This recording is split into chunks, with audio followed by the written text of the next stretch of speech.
Should be going live now. You probably don't. Oh, hey, we are live. What do you know? Welcome everybody to Hangouts, episode 296, where you see behind the curtains for a few seconds. So anyways, we're going to get into things today. We already got a lot of really good questions on the page. We've got a few announcements we want to run through and share with you all. But first, we're going to stop and say hi. So it's kind of cloudy here, so I'm going to start with Marco. Marco, how are you doing today? Groundhog Day. Looks I bright. can't help it. I can't help it, man. I can't help it. It's the life I live. It's the price I pay for the life I lead, right? Hard price. It's tough. What was that teaching Tom? Things are tough all over, man. I'm dating myself, right? Who's Cheech and Chong, right? That's what you're gonna hear. What? Oh man. All right, good stuff. Well, Chris, how are you doing today? A little bit darker in your picture. Well, it's already night, but otherwise it's same as Marco. It's Groundhog Day every day at the moment here. Like really good weather. Summer's definitely here. So yeah, I can't complain. I got a question for you. Yeah, what's up? What's the thing next to the awards here on the side? What? The other What's one. that? Huh? That one? That's the Yeah, you got that's another one? the ClickFunnels 2 comma award. No, that's it. an I've Emmy. just been lazy. I need to put it on the wall, but Hernan's like, you should take pictures. And I was like, yeah, I'm gonna What's take the pictures. one next to it? Oh, it's literally a piece of glass. It's not. Oh, Yeah. I know. I thought you got another one. Yeah, I used to be an engineer, so I used to make help design heads-up display stuff when that was coming out, and so I got an entire sheet of it, and just put it in a frame, and realized I had that. So, anyways, now you guys know. What about your semantic mastery degree? Yeah, well, that's what that is right there. So, although we'll share one more while we go on a show and tell of Adam's. Oh, that's great. That's pretty cool. Nice. Yeah, that was pretty cool. Had that guy made that off of Etsy. Got the idea from Ian Stanley, a copywriter that I follow. So if you're not familiar with the story, just Google "Feed the Wolf" and check that out. Pretty cool. Yeah, Yeah, I read that article that you posted when you in Slack about it, and it was good. That's good stuff. Well, Hernan, how about you, man? How's the Southern Hemisphere going? Good, man. It's shitty. No, but it's not bad. Like today's a little bit better. It's been like today was like 3 degrees, which is like 30, I don't know, which is like minus 2000 Fahrenheit or something like that. And it's like, it was like 1,000% humidity, but it was good, man. It was good. I'm excited to be here. That's I awesome. mean, I would be coming down to snowboarding to Argentina, but I don't know if traveling is that good of a choice at the moment. Now, like you cannot get in the country. Like you can't, they'll put you in jail. So. Which that could be fun, Why not? You can do Hump Hangouts. Yeah, whatever works your boat. Yeah. Oh my God. All right, well, moving on. Bradley, how you doing today? Good. It's hot as balls here, but it's good. Well, what have you been working on, man? You're working on something, and we're not ready to share it with everyone else yet. But All right. So, and I spent several hours working on this today. It's all done except for one section. So I can grab the screen. Well, you know what? Finish the announcements, and I'll lead with that. Okay. Well, I want to share my screen real quick. So we mentioned this briefly last week, but PoFu Live tickets are available for sale. It is virtual this year, of course, but you can grab them now. So if you head over to pofulive.com, you can find out more about it. We do have the same types of tickets, I'll say. I'll let you read about that. We have the option to just come and attend the talks, which is fine. And then you have the VIP tickets where we're going to give you the executive summaries for free. There's a couple other bonuses, and you get to join us on the VIP event, which sadly we couldn't meet up and take a bus around town like we did in DC and go to the breweries, but we're going to bring the beer to you.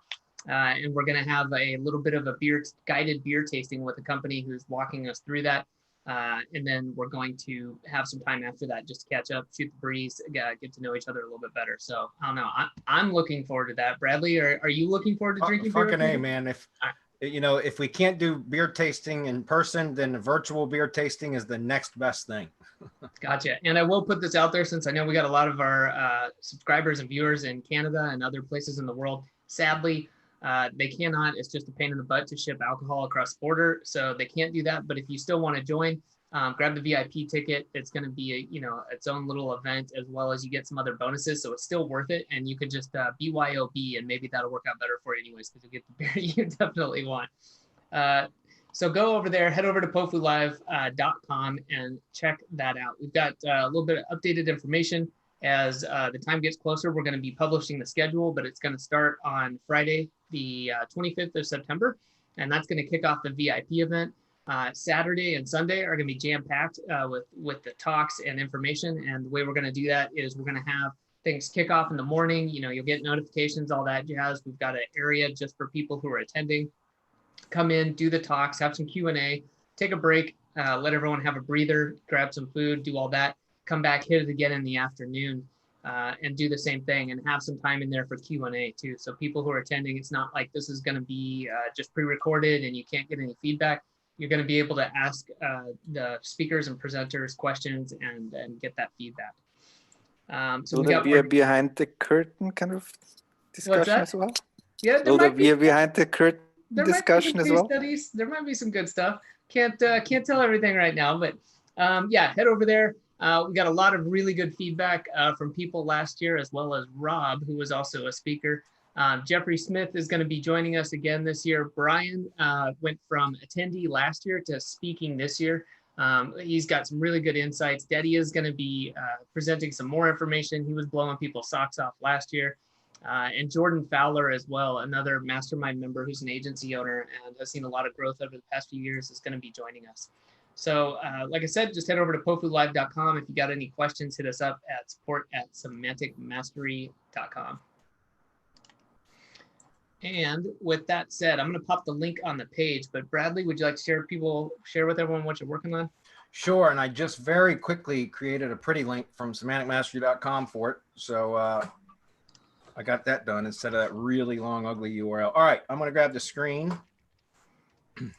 Okay, guys, so here's what I got for you guys today. I talked about this last week. I said that I was going to try to have the Semantic Mastery / MGYB process checklist, which is, I use Process Street or process.st as my process doc software or application for my VAs and everything now. It's fabulous. And so last week I talked about creating a checklist for within Process Street. It's a shareable template, guys, so you guys can look at it if you want to be able to run a checklist from it, and so that you can assign it or whatever to VAs, or for each project you can create a new checklist. You have to have your own Process Street account, okay? But you can import the template in your account. But what I said last week was I was going to try, we get, even our mastermind members sometimes come in and say, well, where do we start? Like, do we have a kind of a checklist or a process that shows us what to do and in what order and that kind of stuff? And we do, we have the battle plan, but I guess that's not enough. And so it still leaves questions in people's minds. So a couple of weeks ago, I started working on creating a process template for how to, what we call worryless entity-based SEO. Okay, Marco really coined that term. But it's essentially our processes and laid out in the proper order, proper sequence. And last week when I talked about creating this checklist or this template, I said that what I wanted to do was just get the checklist ready by this week. And then I was going to start adding video training for each one of the sections to really flesh it out. Well, fortunately, I realized that I had done our process training inside of the 2X Your Agency training. The 2X Your Agency training, for those of you that aren't aware, is really how to double your agency. And it consisted of 3 parts within the training, right? So the first 4 weeks was about mindset and basically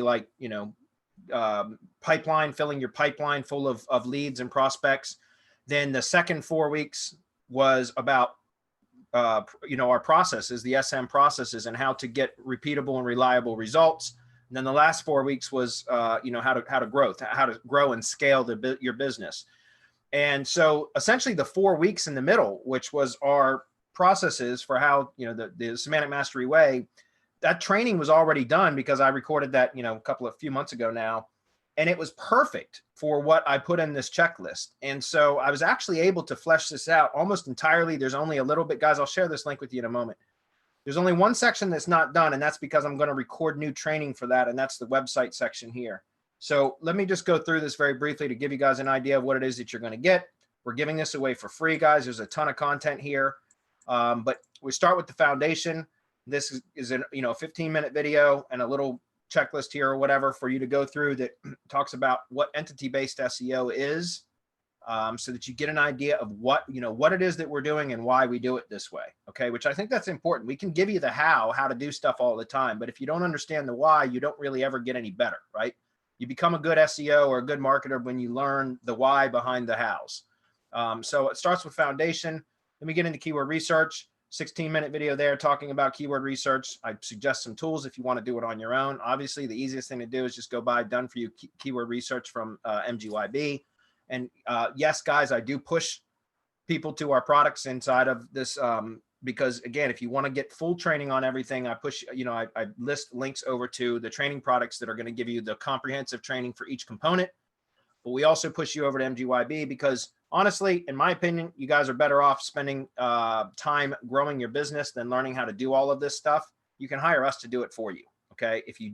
Or you can hire in-house, virtual assistants or in-house employees and then buy the training and put them through it so that you can work on growing your business and let somebody else do the work for you, right? Either us or your own in-house team that you put through the training. Next is going to be the website training. This is where I'm going to have basically silo architecture training. A lot of you are probably aware we have videos that we always reference people to where we talk about simple and complex silo structures. You can go to our YouTube channel and see those. Those videos are many years old now. They're still absolutely relevant to today, except for a slight change in that I don't like to use the physical permalink structure for the physical silo structure, meaning category / post name in the URLs whenever setting up silos. I like to use the virtual silo, which is still the same type of category structure, but it's just using the post name permalink.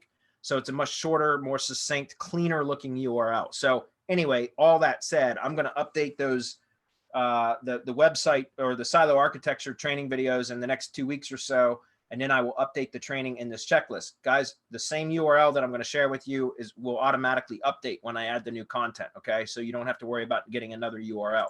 Next is the SEO Power Shield. This is where we go far in the depth into what the SEO Power Shield is and why it works and the different components of it. And so you can see this, guys, again, I'm not going to go through this piece by piece, but you can scroll through here and you'll see there's a lot of training videos in here that, go into much more in depth as to what the components are and why we do it this way. Next is content marketing. And there's a lot of training on this one. So there's blogging, 30-minute video about blogging and how to get the best results, GMB posts, press releases, and then YouTube's Silo Academy. Essentially, I talk about that here very briefly too, because if you're using YouTube videos in your content marketing strategy, then YouTube Silo Academy is a great way for that for SEO. Lastly, link building and embeds. Talk about powering up the entity first, why we're doing what we do, how we basically power up our primary entity, right? So our branded website using the SEO Shield. And all of the external stuff that we do gets done to our tier 1 branded entity assets. So that's what, the powering up the entity, the foundation, powering up the entity video is about. Then I talk about link building. There's a diagram there plus a video explaining what it is that we do and why we do it that way. We talk about embeds and layering, and that's building links still to the embeds. There's a video talking about that. And then there's frequency and indexing so that you can kind of develop your own link building and embed campaign schedule for ongoing maintenance and such for whatever projects you're working on. So again, guys, there's a lot of stuff in here. There's a lot of training in here. Some of you that have taken 2X or joined 2X your agency will recognize some of these videos. I didn't give away the whole farm. The first section and the last section of the 2X your agency training was not included into this because this is specifically about process for the semantic mastery methods. And so anyways, I wanted to share that with you guys. Feel free to use it. Like I said, when I get the website training done in about 2 weeks, next week I'm going on vacation, by the way, so I won't see you guys next week at all. But when I get back, I'm going to try to get that website training done and added to this template so that you guys will have that as well. So that will be updated silo training. Okay. So with that said, I'm going to post this on the page. Any comments, guys, before we get into questions? We're Pretty good. good. Yeah, I just wanted to say I was looking up something semi-related and just stumbled across something, Bradley, while you were talking. And so a shout out to what you guys have done, as well as MGYB. We just came off the 4th of July sale, and a lot of people were interested in the SEO Shield, which incorporates the RYS reloaded techniques and drive stacks. And this was really interesting. I just noticed that someone is outranking us doing a review for Syndication Academy using it looks like we made the drive stack. So anyways, I thought that was great. They're ahead of the Semantic Mastery website, so we may have to turn this into a case study. What was the keyword? I'll message you on the site in case that you know, I don't know if it's something we want to share or not. Oh, okay. I thought it was All hilarious. right. Yeah. All right.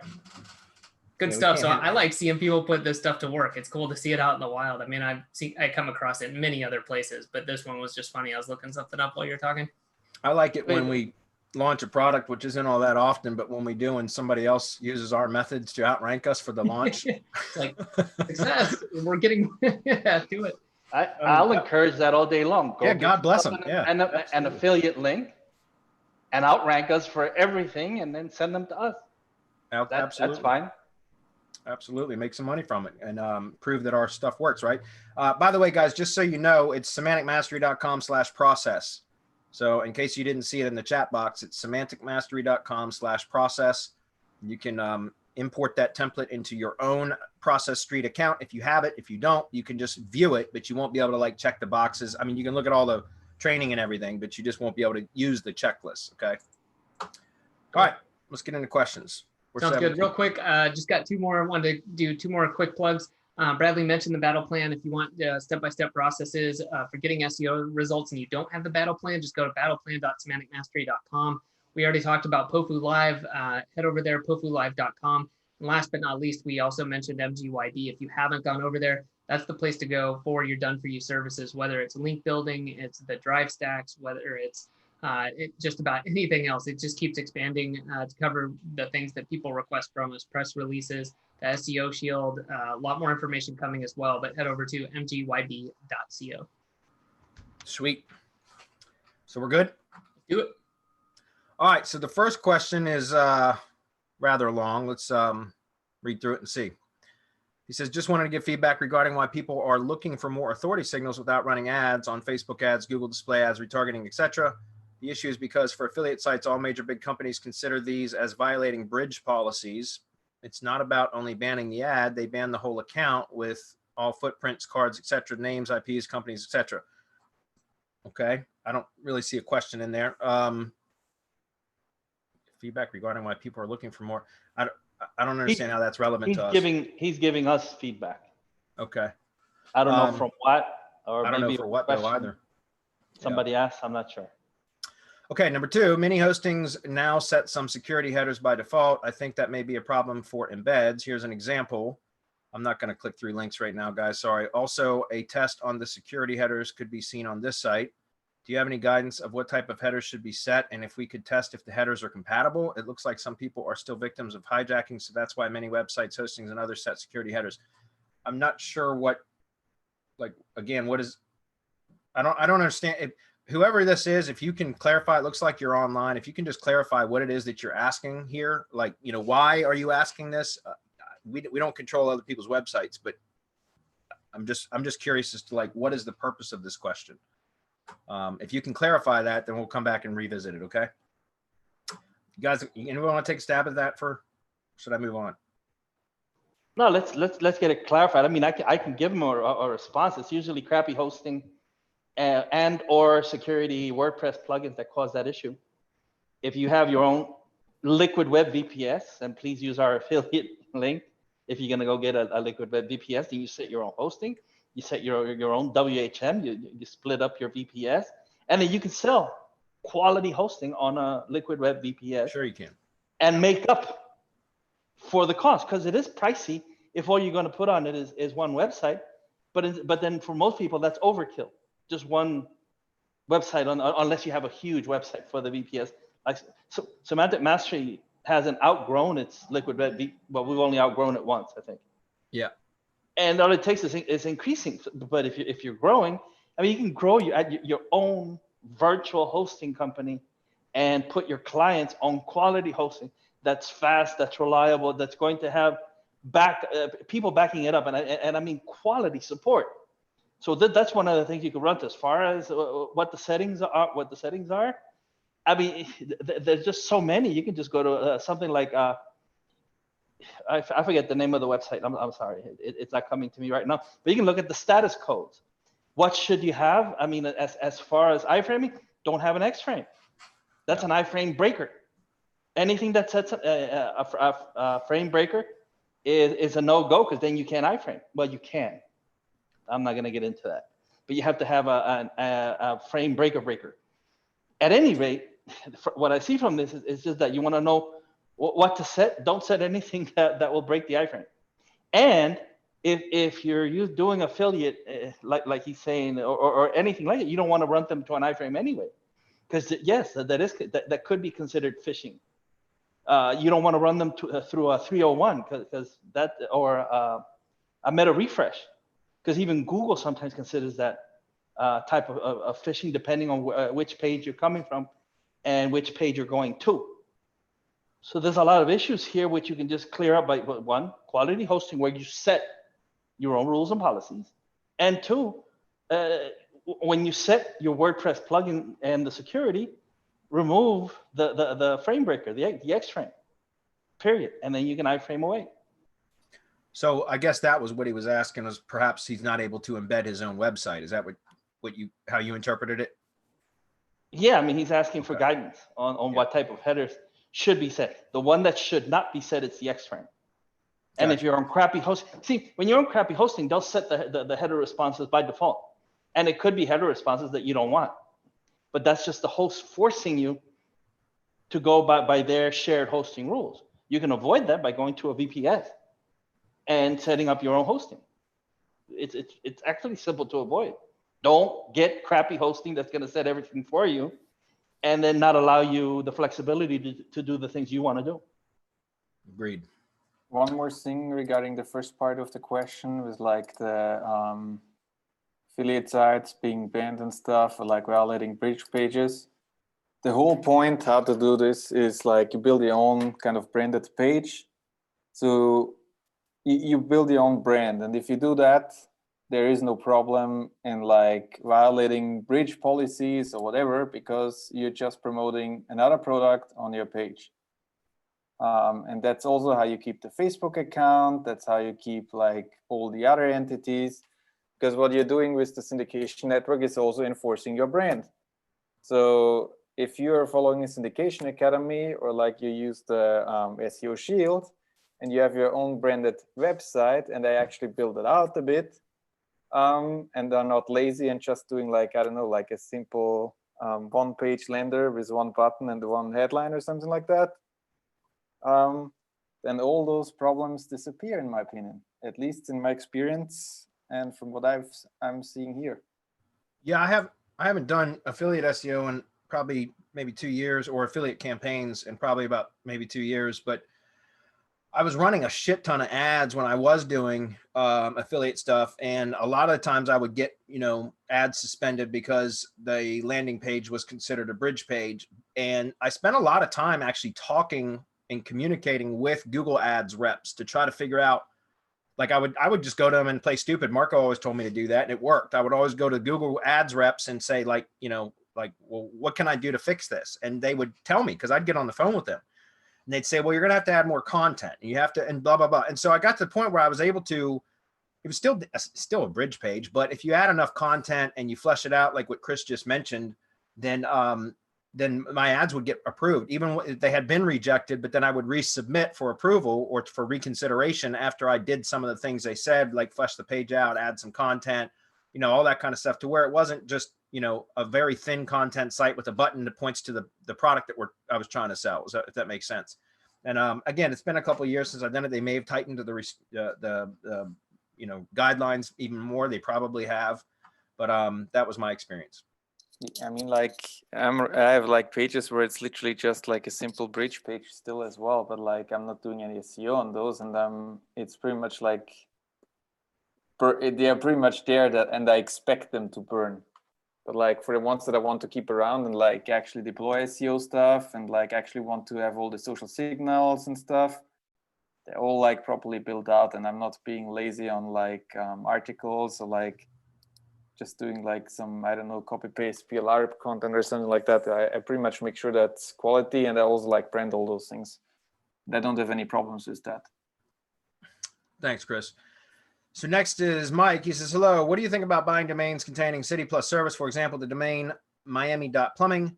Should I buy it? How can I gain any profit from domains like it? Thanks. And in the second part that he posted is he says, I know it is better to go with brand identity instead of just keywords, but is there any potential with keyword domains? Well, yes and no. Yes, there is. I mean, there's a couple things.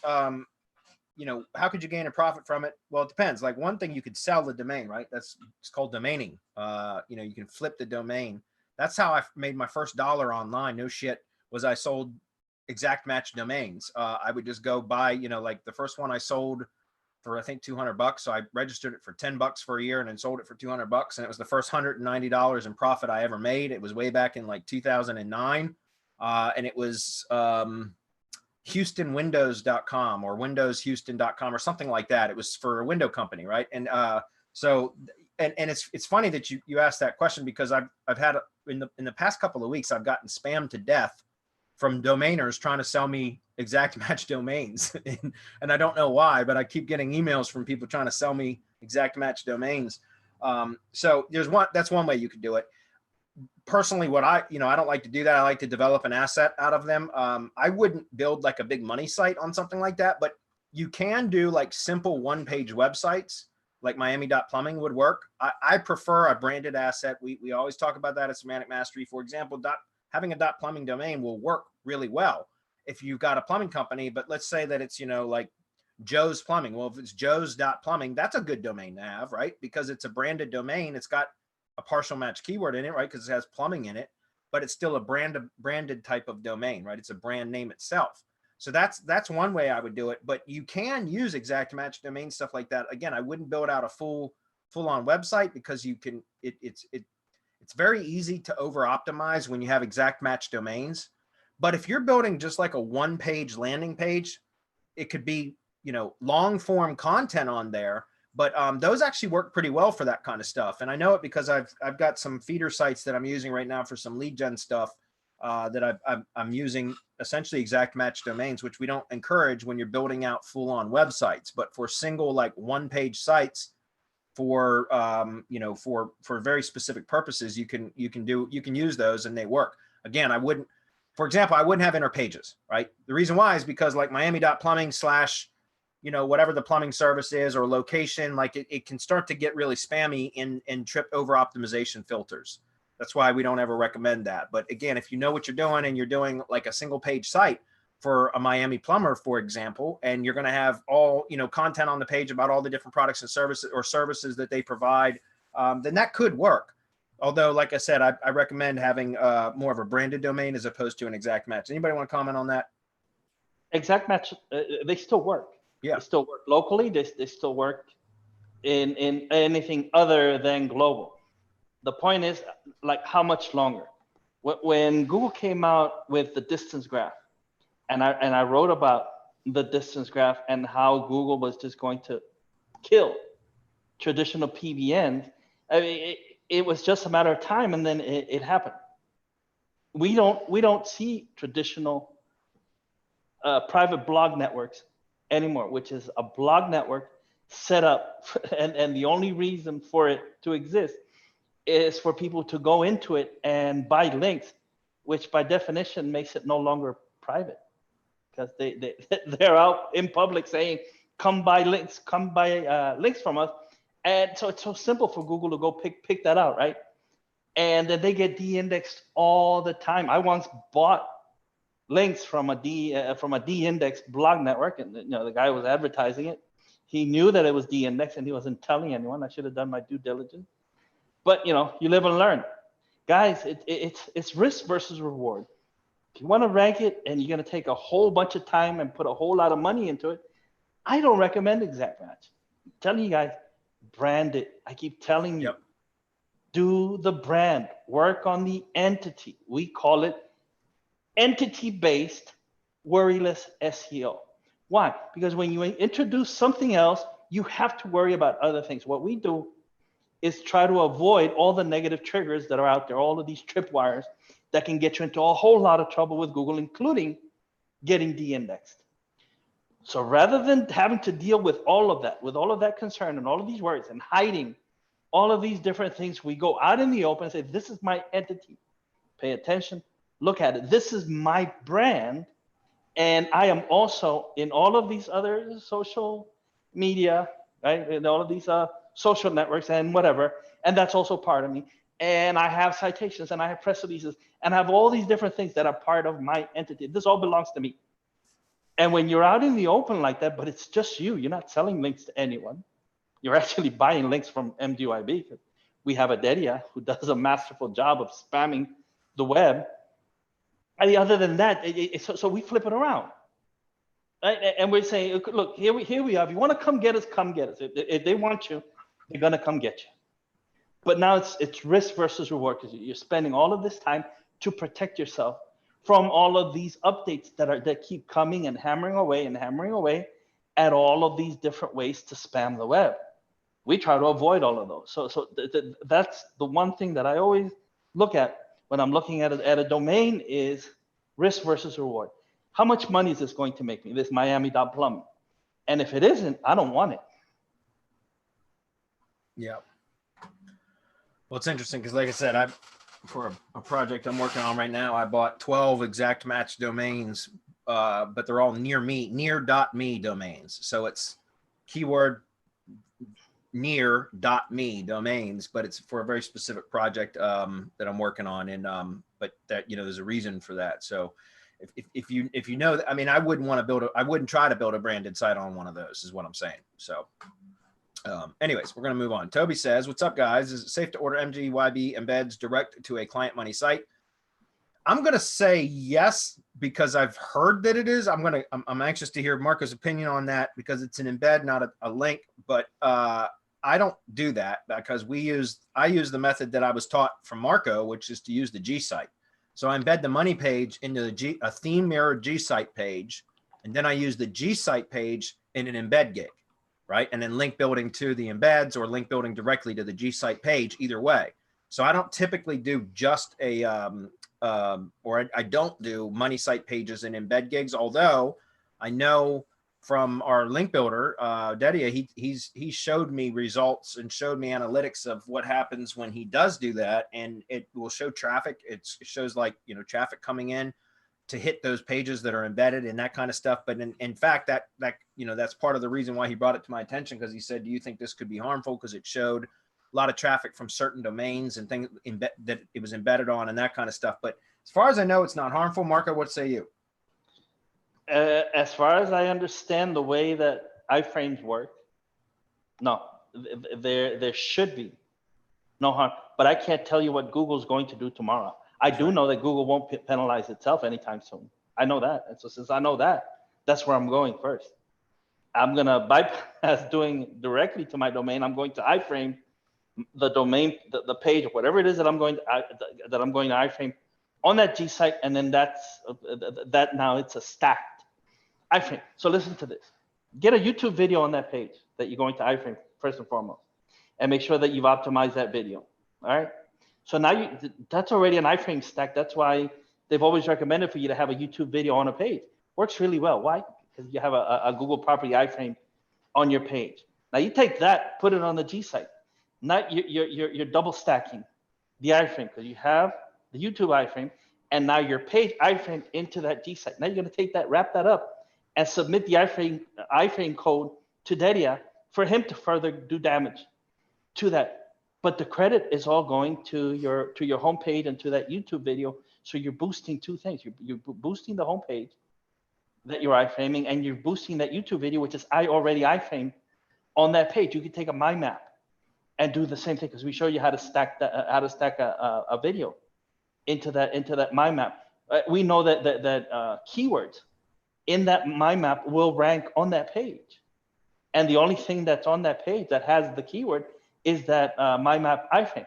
We also know that keywords on a page off the site, which is a G site, those keywords that exist only on the G site will rank on the page where the keywords don't really exist, except through the iframe or through the relationship that's created between the G site and the page. Now, you can go to John Mueller and ask him, and he'll tell you, no, it doesn't happen. He'll tell you it doesn't happen. Or you can go ahead and try it and see for yourself how it does. So it's whether you're going to believe your lying eyes or John Mueller. But I mean, no, I don't see any harm. However, I see more potential when you stack the iframe. I agree. And I just want to add two things to that, because number one, you know, guys, it's so easy to create theme mirrored pages on a G site. You don't need any content. My point is you can just create pages and then iframe in your existing pages from your money site. And Google, when the bots come and crawls it and it indexes that page, it will pull in. You know how Google, if you don't specify a meta description, Google will automatically create a meta description in the search results based upon whatever the search query was that it found, you know, relevant. So it will create its own meta description from content on that page. Well, a blank G site page with nothing other than embeds, Google will pull in content from those embeds and make that the meta description for the G site URL that's been indexed. So what Marco's saying is exactly correct in that that's why I said, like, there's no reason not to use a G site, guys, because you don't even need any additional content. You just create iframes, put them right in the damn page, and it will index. And when it does, it will, you know, again, Google's going to crawl the content from the iframe anyways. So that's where the relevance comes from. Number two is, again, you know, another reason why instead of just using the money site page, use a G site page is because, for example, if you publish a press release to promote that page on the money site, well, now you take that money site page and embed that in the G site page, the theme mirror G site page, take a Google map, like, or my map, like he said, YouTube video that's optimized for the same term, or better yet, a YouTube playlist, you know, YouTube Silo Academy, with that specific keyword as the first video in the playlist, and embed that playlist, because now you're embedding Silo architecture into that page. Then you can take the press release and iframe that in. If you got a GMB post pointing a link back to that page, embed the GMB post. You understand the iframe stack on the G site page, why that's so powerful? And again, you're pushing relevancy through the G site into all of those other iframes. And likewise, it's coming back from all of those other iframes into the G site. So it's that mirror and mirror, picture in picture, that infinity loop that you create. That's why we call it, you know, the entity loop, the iframe loop, and all that kind of stuff. So again, you could, as far as I know, just embed the money site page and an embed run. But I think you get so much more bang for your buck by using a G site page and stacking iframes the way that we teach. So any other comments on that? Oh, that was Moving perfect. on. Next Great question, though. I'm sorry. Great question. Yeah, it was a good question. Absolutely. Next one. Hey guys, hope everyone is having a great lockdown summer. Here's my question. When building out a 50+ page local lead gen rank and rent site where I intend to rent the pages as landing pages, will there be a Google penalty since each page will only be variations of the same landing page, with the main differences being the location keywords? Okay, I'll answer that first, and then I'll finish reading your comment or questions. You know, the short answer is no. A lot of people do that and they still get away with it. I have never, I swear to God, never since I started building lead gen assets have I ever just taken the same content, swapped out the location names, and used it over and over and over again. And the reason why is because even though I know it still works, and I've been doing lead gen stuff since, you know, 2010 really, but I've always used unique content. So, and when I say unique content, for example, I'll get, you know, like, let's say, let's keep it on a smaller scale, but let's say I wanted to do 10 pages, right? So 10 local pages for a lead gen project. So I would use, it would be the same, you know, services that I would be promoting, but just in 10 different locations.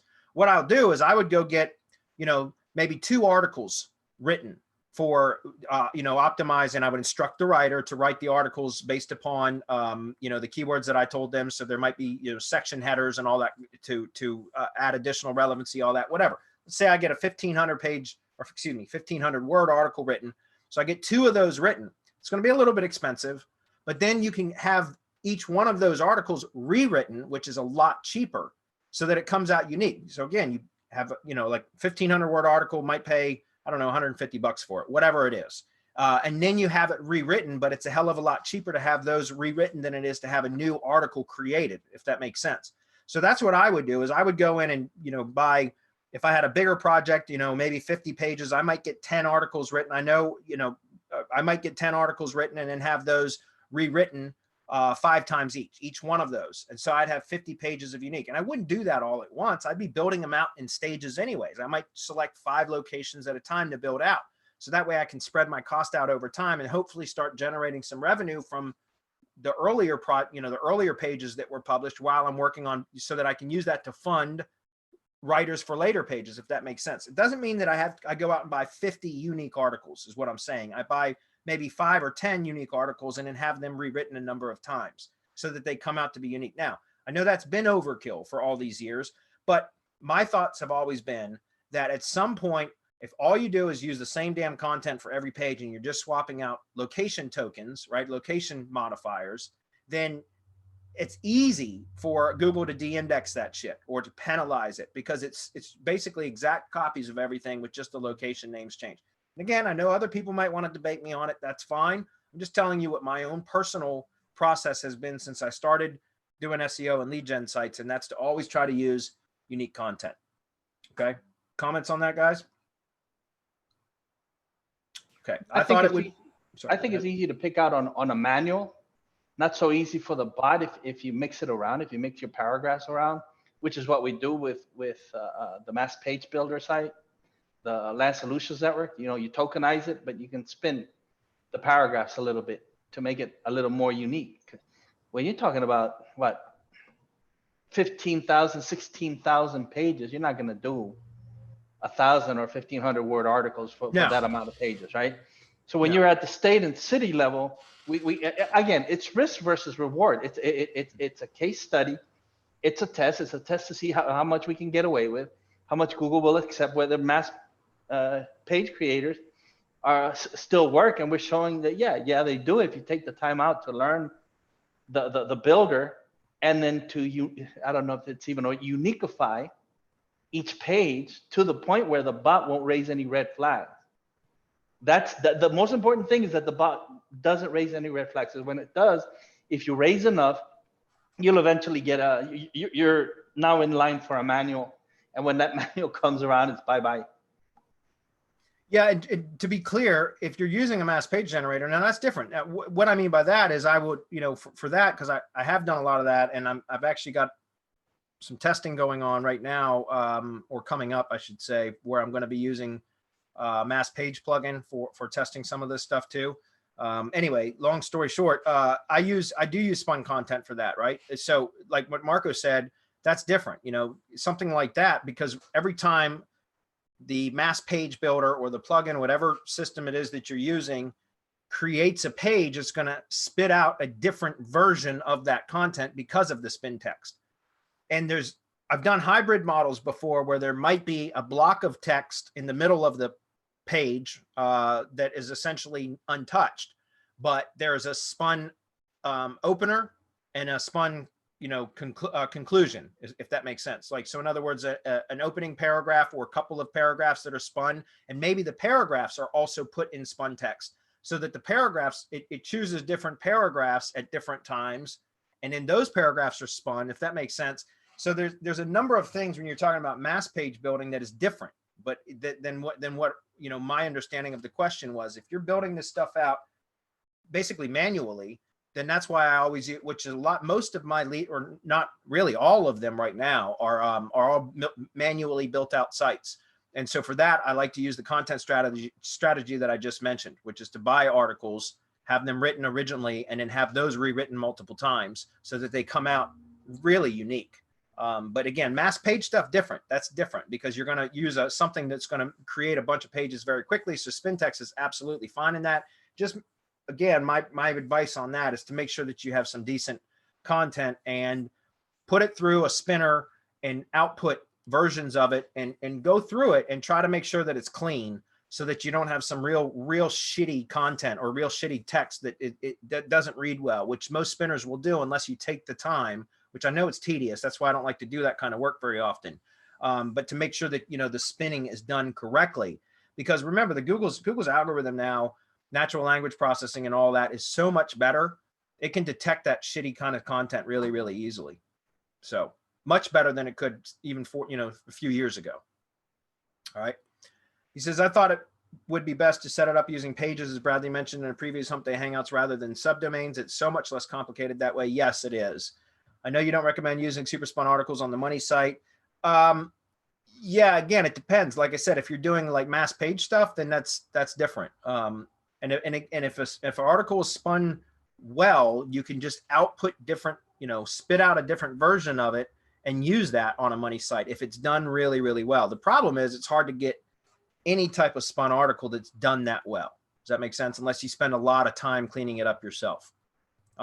Although, again, I haven't bought anything like that in a long time. You might be able to go to Upwork and find somebody that's really good at spinning. It's probably going to be expensive, but if you only have one article done that you're going to use for 50 pages, then is it worth it? That, in my opinion, it would be, right? And not have to spend all your time manually editing the spin tags to make it, you know, high quality. If that makes sense. He says, so if I'm using a 1,500 to 2,000 word article on the first location landing page, do I just have it rewritten each time for each new location as I build out the site? Then I will also be following the battle plan. Yes, that's exactly what I just mentioned at the beginning.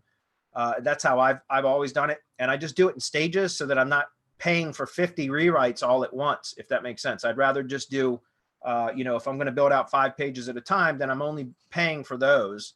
And then hopefully I'll start generating some revenue from pages that are already built as I'm continuing to build out the additional pages. Okay. So that's my process, guys. Again, I know there's there's 1,000 ways to skin a cat. so I'm sure there's some other differing opinions. Baby, what's up, baby? He's got a block of questions here again. He says, hey guys, 10x. I'm not sure what that means. What is the maximum number of how many words on average it is recommended to put inside a block quote tags of a post press release that is mainly for curation? Maximum number of words, I don't know. We don't typically use more than just a snippet, which I don't really count them, but I would say, you know, probably off the top of my head, no more than like 100 words, 150 words, something like that. Because you want to keep it small. If you run the risk, if you're copying too much or republishing too much of an article, of copyright infringement, even if you are citing the source. You know, if you read the DMCA, which has been years since the Digital Whatever Millennium Copyright Act, some of it is suitable to be able to republish as long as you're citing the source. But there's a threshold where it becomes plagiarism or copyright infringement when you use too much of it. So we've always, my bloggers just know never to use more than just really no more than a short paragraph. If it's a long paragraph, it'll be like a partial paragraph with the read more ... or whatever, and that's it. So again, I would recommend keeping it short. I don't know the actual word count, but I would say probably off the top of my head, no more than like 150 to 200 words tops. And make sure you cite the source, guys. Anytime you're curating, you're republishing other content, always cite the source. It doesn't mean you have to link back to it, but you have to cite, give credit to the author and the publication. Okay. Next, what is the average spend on the links packages, multiple orders combined for a single project up until ranked? That depends. It depends on the competition. Depends on the keyword. Honestly, that's one of those questions where I cannot give you an answer because it's going to depend. Every single project is going to be different. There is no average that I have. You know, sometimes I can get stuff ranked with one, sometimes without any links at all. Sometimes it might just take one link building gig. Other times it might be 5 months of steady link building before I get results. It just depends. Any comments on that? Yeah, sometimes, as you said, it's none. And then on one project, we went over a year. I think that's the one that's snowballing right now. We went just about a year with steady link building every month until it built up. It kept building up. And then once the results started coming in and people, because what you're looking for is that, right? You're looking to bring in that natural effect, bringing in people to make up for all of the link building that you're doing and all the other signals that you're sending to that project. Once you get the signals in, and this is where you have to be, we have to be scientists, right? You have to look at the data and say, well, I've got enough people on here to maintain my trust and authority and to build it. I've got enough incoming links where I don't really have to hammer it that much. Maybe I'll take it I'll take my link building somewhere else and power something else up. Maybe another keyword, whatever it is that you're doing, you have to really analyze it. And it does take time. It does take thinking. You have to relax. You have to take the bias out of everything that you're doing and look at it and say, okay, I know I need this, but I'm getting this amount of signals. Once it's at this point, and you have to set the cutoff for each project. There's no one do-all for each niche, because we talked about this before. The same niche, depending on the categories, will react differently to different things. One of them might just take the SEO shield and you'll rank in that category, and another one might take hammering it until the algorithm just gives in and starts giving you results. So this is by all means, and any way you look at it, and it depends kind of question. We can't give you an exact answer because it doesn't exist. Yeah. Yeah, unfortunately, if it was that easy for us to just say, you know, this is what it's going to cost this much for you to rank, then, you know, we probably wouldn't be sitting here doing Hump Day Hangouts with you guys and everything else, because we'd, you know, be filthy rich, because we'd know exactly what it would take for every keyword in every situation. And that's just not how it works. So unfortunately, we can't give you an answer for that. I always talk about this, guys. I do as little as possible, you know, so that's, you know, a lot of that just has to do with content marketing. And as Marcus said, you got to analyze what's working, what's not working, and just apply pressure when and where needed, if that makes sense. So, you know, that's a lot of the times we have people that say, well, I'm going to do this, and they come out all guns blazing. And a lot of, you know, that may not have been necessary, is my point. So, you know, I can't really give you an answer on that, other than, you know, if you got good on page, good content marketing, in my opinion, is a huge part of SEO.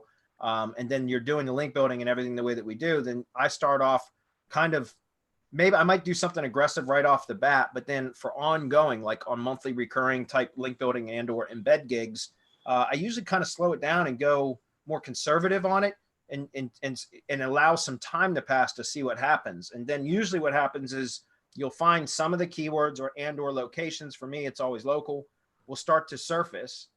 Those are the ones that you don't need to apply any additional pressure to. But the ones that aren't moving as much as you desire, or I desire them to, then those are the ones that I focus more, you know, more of the budget on and more effort into. So that's why I like to give things a little bit of time to season before just coming out and hitting everything aggressively or whatever, because sometimes things will just rank with little to no effort, and other times you're going to need a shit ton of effort. So it's another good question, though. All right, Fitz is up. What's up, Fitz? He says, hey, guys, thank you for this forum to get real-world answers to our questions. Hey, Marco, the need continues. Please drop the link to help those beautiful kids to get to school and change some lives. It's awesome. Fitz is always promoting your charity for you, Marco. I've already dropped the link in there. Yeah, thanks a ton, Fitz. Those of us on the journey to POFU should know that $20 can make a world of difference to these kids. Please donate. This week, I asked if we add other pages to our Google sites, like maybe a page with press releases embedded. Does that disrupt the mirror-in-mirror effect, as I don't have that page on the money site? Is it a good idea to create a page on G site for Noem citations?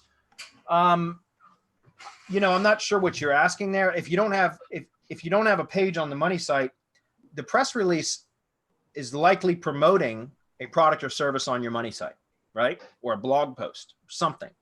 So my point is, if you've got your G site mirrored to your money site, right? So your primary asset, if you've mirrored all of your important pages from your primary asset onto the G site, then there is a place that is relevant for that press release, right? Because it's likely promoting either a blog post or direct linking to one of the landing pages on your money site. So my point is, that's where it should go if you're going to embed it. Now, you know, I talk about this a lot. We don't usually theme mirror blog posts into G sites unless we have particularly difficult keywords that we're trying to rank, in which case then we will go to that level. Because if we have our landing pages mirrored onto the G site, right? So those are like top of silo pages, or pages that are our money pages, the ones that we want to rank. then if we're not unable to get the results from just that money site page mirrored onto the G site, remember the money site's going to have supporting articles in silo structure, right? That are all stacked within that particular silo that are all going to be content marketing to build links and daisy chained properly to build links up to that money site page. So in the event that we have a particularly difficult keyword that it's not moving as much as I want it to, then that's where I'll go in and create child pages on the G site for the blog posts, right? And then daisy chain those, interlink those together the proper way. And you just go and embed those, blog posts into those pages. Again, you don't need any additional content. And what I like about the G site, you can tick the box off, but with G sites, if you have, by default, when you create a child page, it creates on the parent page, it creates links at the bottom to all of the child pages, right? And so then if you're doing a press release to promote the blog posts, you can embed those in along with the blog posts on that blog post page on the G site, right? If you've got a GMB post that you're using to promote that blog post, you can embed that. You can take and I talked about this last week, but you can take the post URLs from the syndication networks, Tumblr, Blogger, WordPress, and you can embed those. So again, you're creating this page that's fully relevant for that one particular supporting keyword that's going to ultimately promote the G site money page and ultimately your money page on your site. Does that make sense? So it's just a way to stack all that content and build all that relevancy. And once again, the hub, the epicenter of all of this is the G site. So that's my answer to that. You want to comment on that? Yeah, there is no mirror. I mean, I don't know how else we can answer that. There is no mirror because the whole theme mirror is taking a page from your existing website and creating the exact page on an inner page in the G site. Now what you're doing is you're actually mirroring the press release page onto the G site, which creates relevance, but the relevance will go back to press advantage and that press advantage press release rather than your website, which is not the effect you want unless you're iframing the media page which has a link to the website and a map embed. Yeah. Did that make sense? Yeah, I think so. I mean, like I said, again, whenever we publish press releases, it's to promote a product or service or a blog post, right? So it's all relevant and tied back to the money site anyways. And so my point is you can find a relevant location in the theme mirror G site to embed that press release if that's what you're trying to do. I don't understand, and I'm not picking on you, Fitz. I'm just saying I don't understand having a press release that wouldn't be appropriately placed within the theme mirrored structure on the G site somewhere. Does that make sense? I don't know why you would have like essentially a rogue page on the G site for a particular press release unless it was for something unrelated, in which case I wouldn't do it anyways. So I don't know, maybe I'm just misunderstanding what it is you're trying to do. Is it a good idea to create a page on a G site for Noem citations? I don't know. I've never done that. I don't know really what the purpose of that would be for. I mean, if you just had like a page on this G site with, I don't know, us elsewhere or something like that. I mean, I don't see why not, but I've never done it. So I don't know. Again, relevant. How far he wants to go with his relevance. That's totally acceptable. The question is why? Ask yourself why you'd want to do that and whether it's needed. And maybe save that for a rainy day if you don't have to use it. Yeah. I mean, I usually just take those types of citations or social profiles that are created and just send links to them anyways, directly to them. That's typically what I do, is just link building gig directly to all of those URLs. So Aaron's up. We're about out of time, guys. So we're going to answer Aaron's question. That's going to be it. So his is, a new client's GMB account was suspended and it looks like Google will not reinstate the GMB account since it's been 3 months. He hired a firm to reinstate his account, but it did not work out for him. Should I create a new GMB for him or what? If I create a new GMB, I'm concerned about using the same name for the account as his previous account, which is his company's name. The company has a legitimate location and they are a service area business. They did make certain to tell Google that they deliver to their customers and customers do not come to their business. They insist that they didn't violate Google's terms. This is uncharted territory for me, so I need a bit of help with this. Thanks. Okay, so I had last year one of my longest clients who was a fully legitimate business, a pest control company, GMB suspended. And it was from a change that the client requested to the GMB. And I advised against it, but he requested it anyways. And made the change and it suspended it. And we went through almost 3 months. It was, I think, 10 weeks and I submitted a reinstatement request and it was denied as a manager of that GMB. And it was denied by Google. So what I was going to do was I contacted the client when we got the rejection from Google stating that they were not going to reinstate it. Again, with no explanation as to why it was suspended or what could, or anything, which is what Google does, right? They kick your ass to the curb and they say, that's it. You got to figure out why. So I contacted the client and said, listen, I can get another GMB for you. And we're going to have to start over with another one and then order a citation cleanup service because it was a legitimate business. So I had been building citations for years. I mean, and we have close to 1,000, if not over. At the time, it wasn't quite 1,000 citations built to this client. So anyways, it was going to be an enormous project to get that resolved. But, the client said, well, should I try as the owner of the account to submit a reinstatement request? And I said, sure, let's give it a shot. So I provided him with instructions and he submitted as the account owner, and it was actually reinstated. It still took like another 2 or 3 weeks. In total, it was about a 10-week process. So I'm only telling you that because perhaps instead of having an outside firm, maybe you can instruct the client as the owner of that to try to submit on their own if they haven't already. They may have. I'm just saying, that's something you haven't tried, you might want to try that. The only other option would be to create a new GMB. You can use the same name, that's fine. But what I would recommend is that, obviously the address is going to be different. Even if you don't publish the address when you've initially set it up, you're going to have an address, or unless you buy a spam listing, then they're just going to pluck an address out of thin air and create the new listing. So what I would recommend is you can use the same name. I wouldn't change the brand name. But I would suggest using a different virtual phone number, right? So that makes it a little bit more unique. And then it can be even the same web address, but I would change the phone number. And then if you have any existing citations built out there, you're going to have to go clean all that shit up.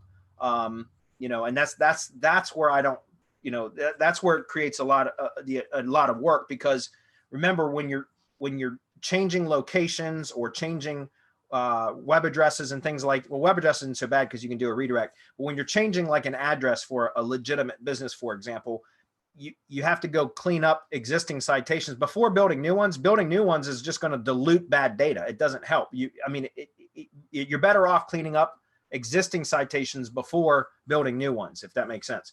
So I would recommend that if you can't get it reinstated by having the owner make the attempt, submitting the reinstatement reconsideration request, then I would go with a new GMB, change the phone number, and then if you have existing citations, order a citation cleanup service. Go to semanticmastery.com, Loganix, Loganix,